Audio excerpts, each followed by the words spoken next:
Marcus Christie interview, February 2025. So Marcus, welcome. For those who don't know you, you're an ex-professional bike rider who represented his country numerous times at World Championships and the Commonwealth Games. In this chat, we're going to hopefully learn a little bit more about your journey, what you've learnt, and what advice you'd give to others. Maybe one of the themes we'll explore is personal resilience and how you've tried to handle some pretty poor luck over the years, whilst never losing that smile and good nature we love you for. Okay, so let's start.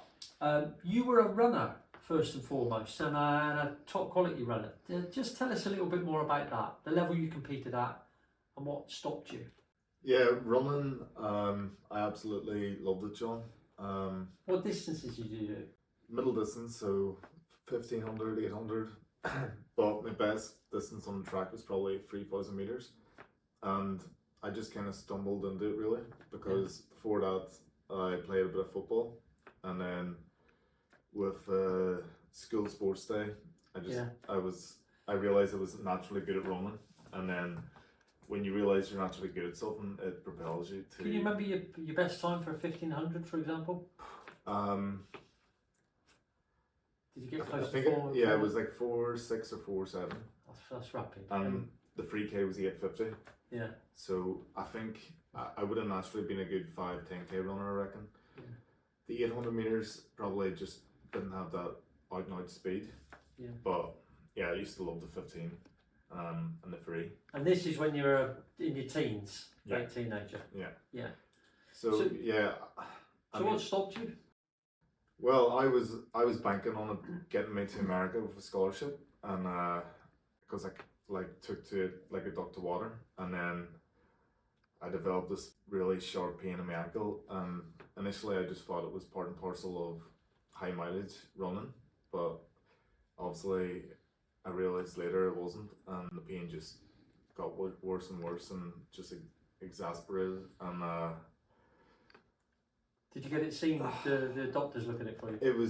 I was actually, I went to the specialist in Musgrave Park in Belfast, and he instantly diagnosed it as a tarsal coalition, and it's a really rare ankle condition where basically your tarsals fuse together.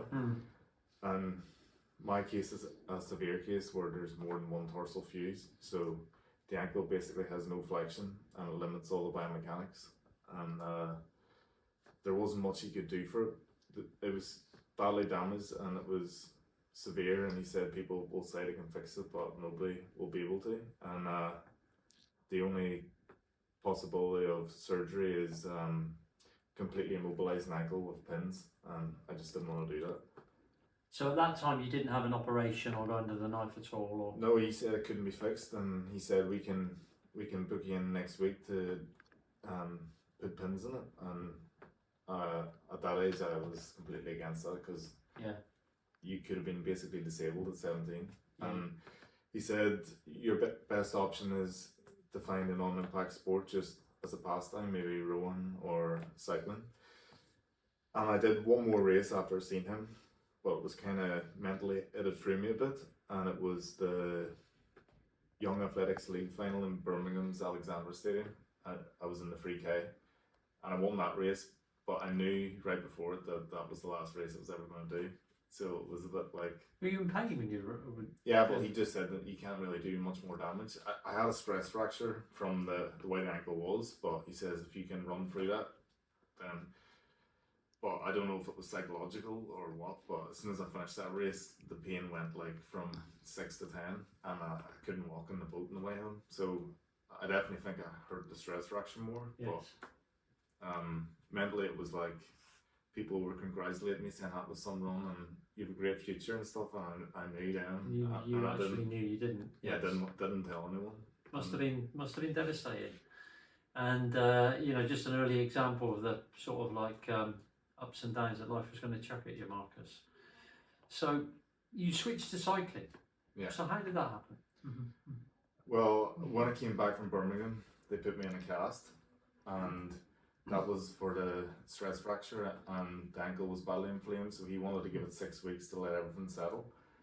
And in that time, I couldn't participate in PE at school, so I I used to go to the local university right beside our school, McGee, Ulster, and I was just messing around in resistance machines, and I eventually started going after school because I couldn't do anything sporting wise after school finished, and I gradually started going on the exercise bike with the cast on, and eventually the attendants in the gym realised that I was pretty mental, and there was an advertisement from Cycling Ireland for university students to get talent identification testing done for track cycling, and he just said, "Oh, you should apply for that." And I told the guy, "Well, I'm still in school, it's not for me." And he's like, "You could have a future in that, I would make contact." So because I showed interest, they let me come along to the testing day at McGee,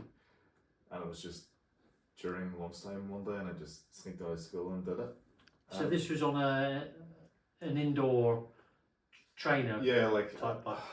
it was like one of those like a lab bike that kind of is Yes. like an SRM unit, and Yeah. just to gather data. So at this point, you've hardly ridden on the road, but you're in a laboratory being tested. I've only been riding the BMX to the shop. That's it really. And you just get on the bike, and the guy just said, "Just look at the white wall, and I want you to go full gas for 4 minutes." And you do a warm up obviously, and then you do that. And Can you remember what you did? I don't think it was anything like nuclear. It was just decent. And then because I was young, and I think they knew that I'd just hopped off from getting a cast off, they said, "Right, here's like a basic training program to do on a technical gym bike," because I had no bike. So I'm in the gym following this program, and then 6 weeks later, I went to Queen's University in Belfast to do another test, and that's where they were impressed, because from absolute baseline to doing simple zone 2 on a gym bike, my numbers went right up, and then I think that's what interested them. Yeah. So when was the first time you actually threw your leg over a bike and pinned a number on? Can you remember your first race? Well, that was part of the problem, because I think the people that discovered me thought, "We've got this massive engine," but I had absolutely no bike handling skills, and hadn't ridden in any groups, so I was like thrown into these races, and it was just like Crash Bandicoot, and I was just wiping people out. If I wasn't up the road solo, I decimated the bunch, or yeah, that was basically But it. less that we say about that, the better then. Yeah, I even went over a bridge out training, so that says it all. Yeah. But you're still here, thank goodness. Yeah. But however difficult it must have been, you must have found your feet eventually, and you must have started running, I guess. Yeah, I mean, time trials was a good thing for me right away, because you were just on your own, and that could showcase your raw potential. And I think I was winning elite Ulster championships from the first go, so that kind of got me noticed. And then sooner or later I stopped crashing. The first Junior Tour of Ireland, Sam Bennett won it, and I think I was like second or third to him in the prologue, and then Sammy went on to be green jersey in the Tour. yeah. In that race, I was either up the road or I was on the deck. I literally crashed 12 times that race. Yeah. So that kind of got me a bit of. You learn pretty quickly after that. You're Yes. like, I'm fed up, like wrecking myself here. So let's try and not do that again. But then at this point, of course, because you'd had your running taken away from you, Yeah. you know, and you might have got a scholarship in the States. So I'm guessing at this stage you almost can't believe you've got another chance here. Yeah, you didn't have time to like dwindle in your sorrows, because before I even had the cast off, I was like banking on the cycling thing. Yeah. And thankfully the testing went well, and they more or less told me at the testing that I'd get fast tracked onto the Irish squad for the track. So the odd little crash was not going to stop you? Nah. No. I mean, it quickly transpired that I was getting results and stuff on the road even, and then before I knew it, I was on the track. Well, anyone who's ridden with you can entirely understand how that will have happened.